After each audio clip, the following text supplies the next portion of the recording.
Rebecca Wilson trudged through the mud of Camp Lejeune's long-distance sniper qualification range, her brunette hair tucked under a weathered Marine Corps cap as she carried a stack of fresh paper targets toward the 800-yard marker. The early morning rain had finally stopped, but the April humidity hung heavy in the North Carolina air, making her civilian work clothes stick uncomfortably to her skin. Behind her, Marine Scout snipers from the School of Infantry East were preparing their M40A6 rifles for the day's qualification, their conversations punctuated with occasional laughter. None of them paid any attention to the quiet woman who maintained their targets, just another civilian contractor doing the unglamorous work that kept the range operational. From which city in the world are you watching this video today? Let us know in the comments. And if you believe that heroes come in the most unexpected forms, don't forget to subscribe. Wilson, those targets need to be up in 15 minutes, called Master Sergeant Ramirez from the firing line. The colonel's coming to observe today's qual, and we're already behind schedule. Yes, Master Sergeant, Rebecca replied, her voice barely audible over the distance. She quickened her pace, the stack of targets growing heavier with each step. 3 months into this job, and she still wasn't used to the physical demands of maintaining a sniper range, or at least that's what everyone thought as they watched her struggle with tasks that seemed basic for a military installation. What no one at Camp Lejeune knew was that Rebecca Wilson had once walked this same range from the opposite direction. 8 years earlier, she had lain prone behind a rifle much like the ones being prepared now, her eye pressed to a scope, her breathing controlled to imperceptible movements, her finger applying precisely 3.5 pounds of pressure to a trigger. Before she became the invisible woman who changed paper targets and reset steel plates, she had been something else entirely. Something classified, something that didn't officially exist in Marine Corps records. At 7:45 a.m., Rebecca finished setting the last target at the 1,000-yard line and began the long walk back to the firing line. Her boots sank slightly into the muddy terrain with each step, a familiar sensation that triggered memories she worked hard to suppress. As she approached, she could see that the colonel had arrived, Lieutenant Colonel James Harrison, the new commander of the School of Infantry East. He stood talking with Master Sergeant Ramirez while the snipers made final preparations for their qualification. All targets are set, Master Sergeant, Rebecca reported, keeping her eyes downcast as she always did around senior officers. About damn time, Wilson, Ramirez replied, not bothering to look at her. Now make yourself useful and get the spotting scope set up for the observers. Rebecca nodded and moved toward the equipment shed, grateful for the dismissal. The fewer interactions she had with Marine Corps leadership, the better. As she walked away, she heard Colonel Harrison ask, "Who's that?" "Just the target maintenance contractor," Ramirez answered. "Not the fastest worker, but she shows up on time." Rebecca allowed herself a small, bitter smile as she entered the shed. 3 combat deployments, 28 confirmed kills, and now she was just the target maintenance contractor. But that was exactly how she wanted it. Anonymity was safety. Anonymity meant no more nightmares about the faces she'd seen through her scope. She gathered the spotting scopes and tripods, arranging them on a cart for transport to the firing line. Through the open door of the shed, she could see the snipers taking their positions, their movements precise and practiced. They were good, she could tell from the way they handled their weapons, but they were also young, inexperienced outside the controlled environment of a stateside range.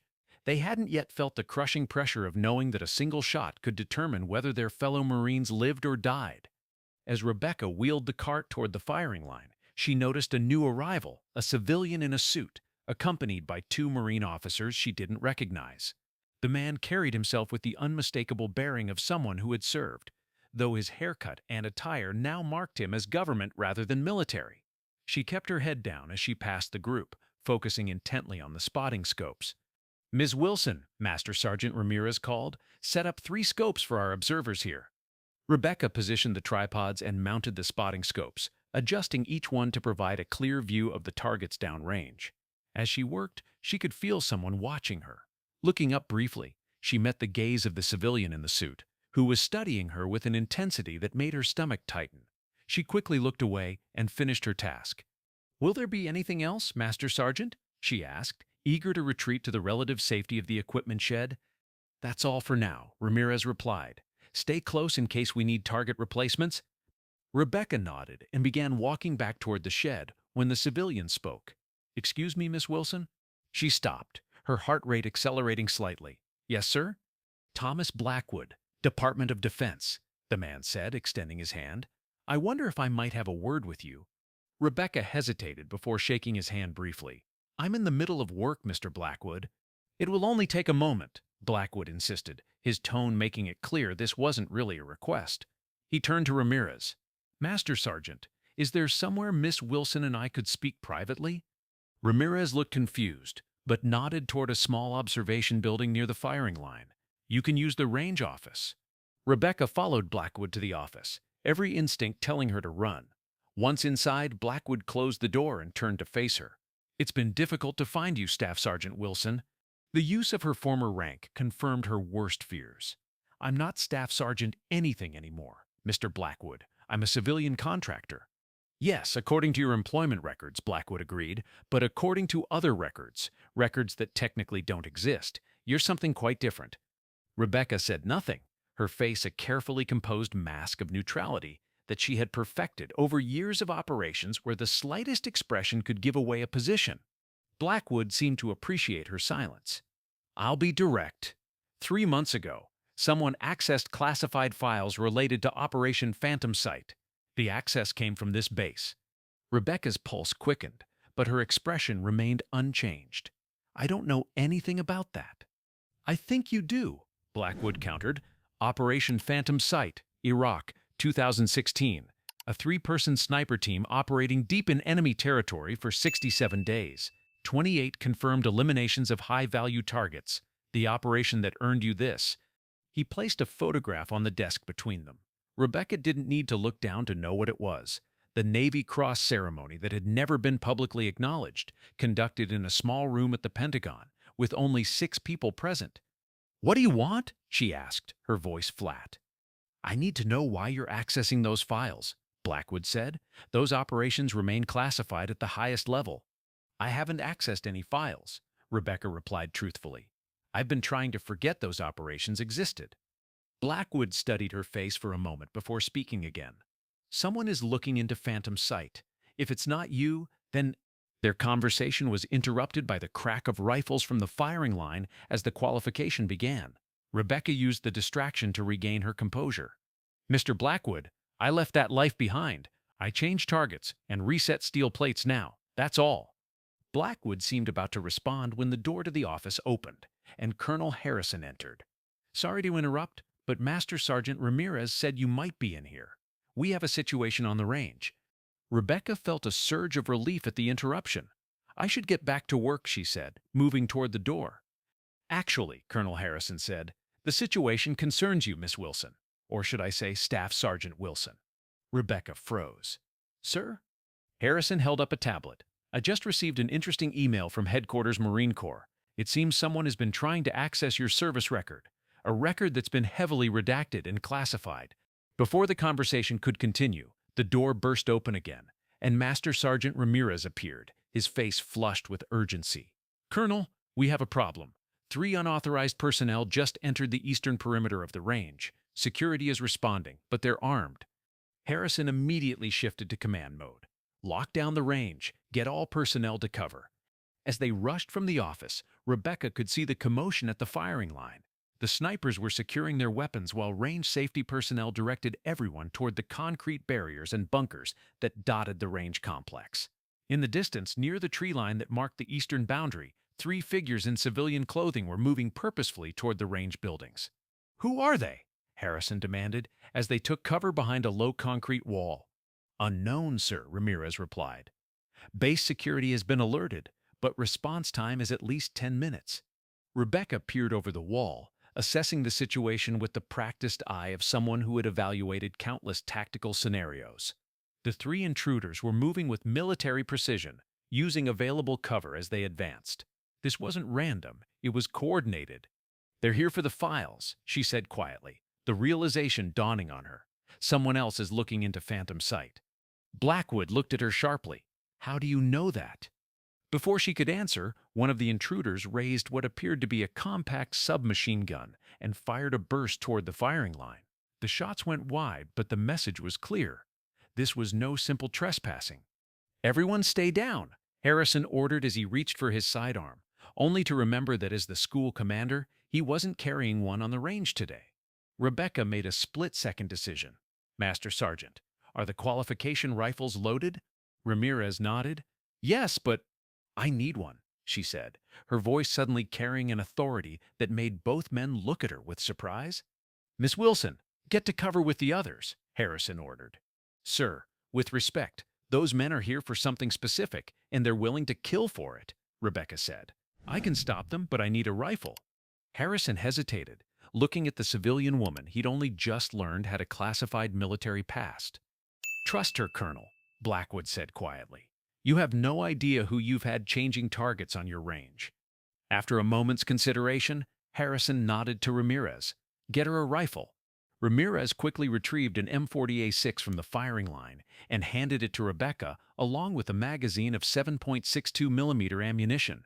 The weapon felt familiar in her hands, like greeting an old friend after a long absence.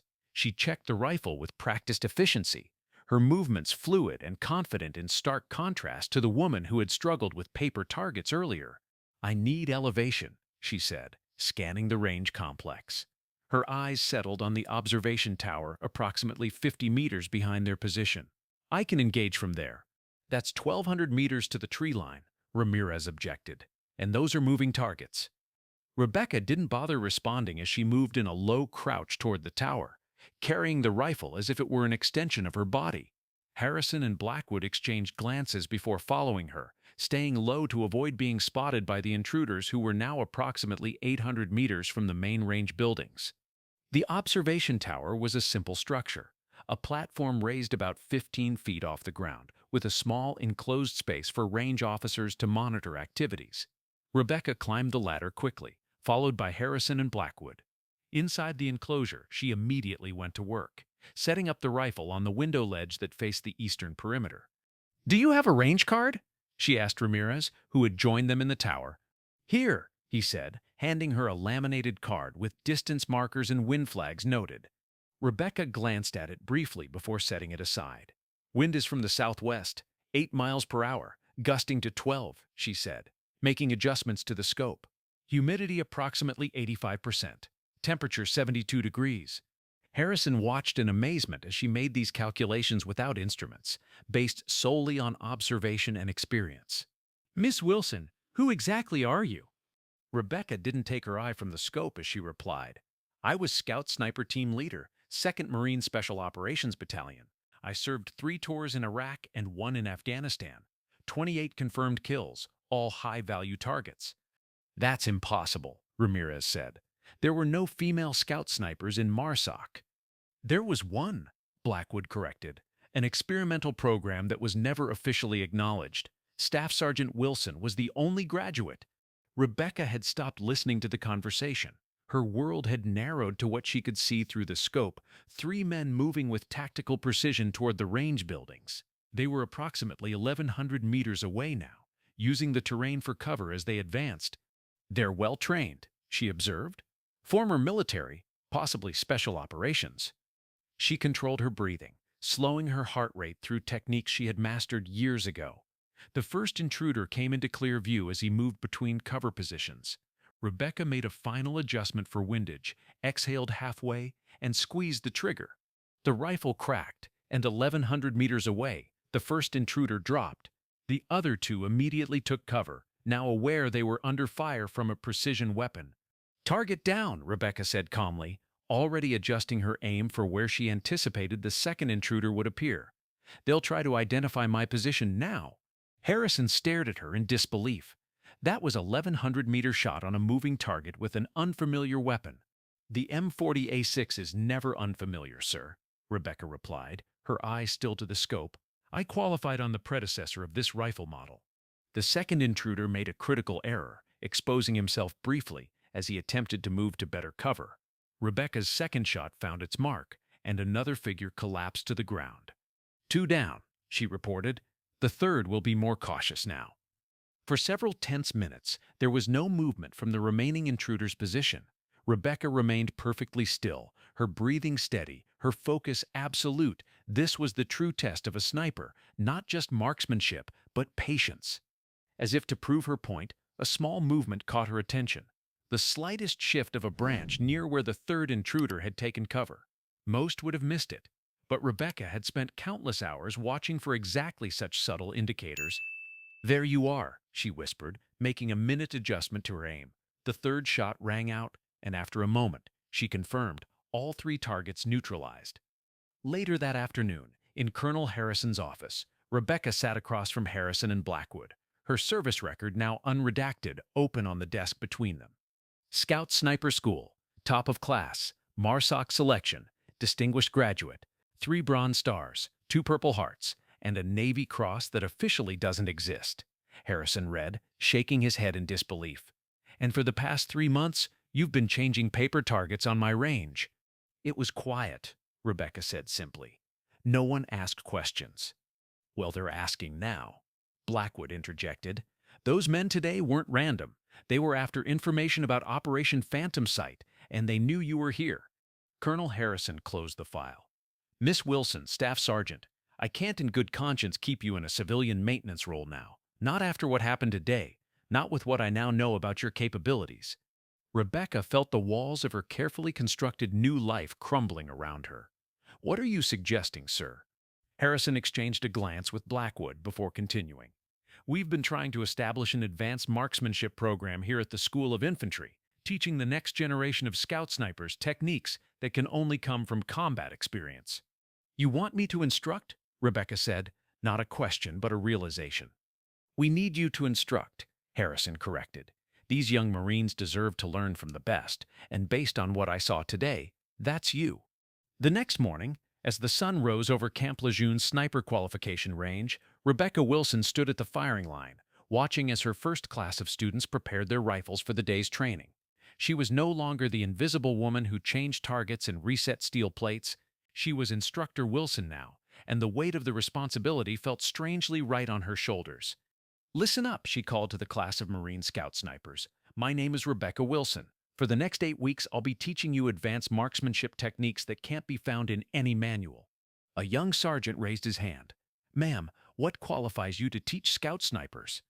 Rebecca met his gaze steadily. "Yesterday, from the observation tower, I engaged 3 armed hostiles at 1,100 meters with an unfamiliar weapon. 3 shots, 3 kills. That's what qualifies me, Sergeant." The range fell silent as the Marines processed this information. Finally, Master Sergeant Ramirez, who had insisted on assisting with her first class, spoke up. "Instructor Wilson holds the Camp Lejeune record for long-distance engagement.